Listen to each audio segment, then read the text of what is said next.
नमस्कार बच्चों। कक्षा 7 के बच्चे आज मेरे साथ हिंदी रीडर का पार्ट 3 रिवीजन करेंगे। पार्ट 3 जिसका नाम था भारत का अतीत गौरव। बच्चों आज हम इस पार्ट के शब्दार्थ, बहुविकल्पीय प्रश्न और लघुत्तरीय प्रश्नों को एक बार फिर से दोहराएंगे। पर उससे पहले जैसा कि हर बार आप लोगों को समझाया जा रहा है कि इस महामारी के चलते बच्चों आप लोग अपने घरों में ही रहिए। घरों में रहकर ही जो अध्यापकों द्वारा कार्य आपको बताया जा रहा है उसको समय से और स्वच्छता से पूरा करते रहिए। चलिए बच्चों शुरू करते हैं हम पार्ट 3 के शब्दार्थ।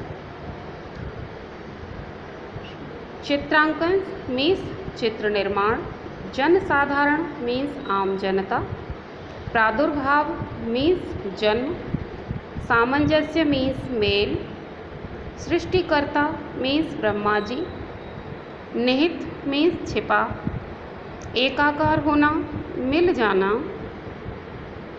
लोकोत्सव मीन्स पर्व, कल्पित मीन्स कल्पना पर आधारित, सहचरी मीन्स साथ चलने वाली, अद्वितीय मीन्स अनुपम, पालनकर्ता विष्णुदेव, राष्ट्रनिधि मीन्स देश का खजाना और विरासत मीन्स उत्तराधिकार में मिलने वाला।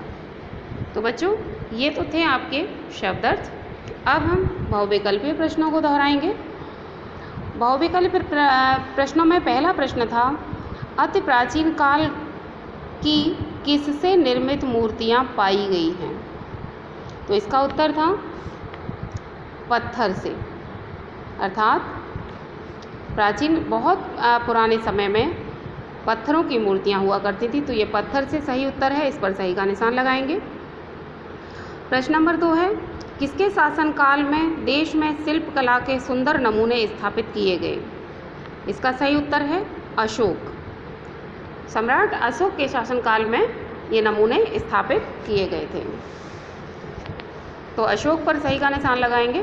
प्रश्न नंबर 3 है, दीवारों पर चित्रांकन की प्रथा कहाँ प्रचलित है? इसका सही उत्तर है दक्षिण भारत में। प्रश्न नंबर 4 है, सांची और सारनाथ के स्तूप किसके रूप में विद्यमान हैं?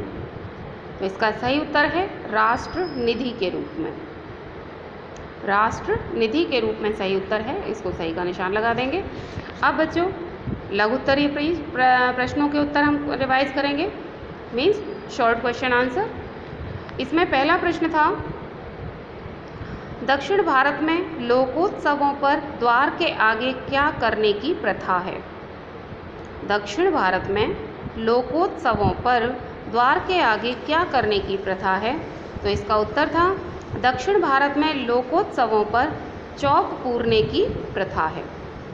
एक बार फिर से समझ लीजिए, दक्षिण भारत में लोकोत्सवों पर द्वार के आगे चौक पूरने की प्रथा है। अगला प्रश्न नंबर 2, दक्षिण भारत के मंदिर किसके नमूने हैं? दक्षिण भारत के मंदिर किसके नमूने हैं? तो इसका उत्तर था दक्षिण भारत के मंदिर मूर्ति और स्थापत्य कला के मिश्रित नमूने हैं। एक बार फिर से सुनिए, दक्षिण भारत के मंदिर मूर्ति और स्थापत्य कला के मिश्रित नमूने हैं।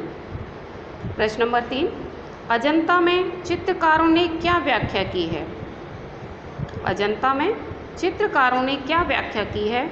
तो इसका उत्तर था अजंता में चित्रकारों ने भगवान बुद्ध तथा बोधिसत्व की जन्म परंपराओं की व्याख्या की है। एक बार फिर से समझिए, अजंता में चित्रकारों ने भगवान बुद्ध के जन्म तथा बोधिसत्व की जन्म परंपराओं की व्याख्या की है। अगला प्रश्न था प्रश्न नंबर 4, अजंता, एलोरा और एलिफेंटा की गुफाओं की क्या विशेषता है? अजंता, एलोरा और एलिफेंटा की गुफाओं की क्या विशेषता है? तो इसका उत्तर था इन गुफाओं की यह विशेषता है कि यहाँ मंडप के स्तंभ और मूर्तियाँ सभी कुछ चट्टान को काटकर बनाए गए हैं। एक बार फिर से समझ लीजिए, इन गुफाओं की यह विशेषता है कि यहाँ के मंडप के स्तंभ और मूर्तियाँ सभी कुछ चट्टानों को काटकर बनाए गए हैं। अगला प्रश्न था, अजंता की 16वीं गुफा में क्या चित्रित है? अजंता की 16वीं गुफा में क्या चित्रित है? तो इसका उत्तर था बच्चों, अजंता की 16वीं गुफा में बालक और भगवान, माता और बालक भगवान बुद्ध को भिक्षा दे रहे हैं। एक बार फिर से समझ लीजिए, अजंता की 16वीं गुफा के चित्र में माता और बालक भगवान बुद्ध को भिक्षा दे रहे हैं।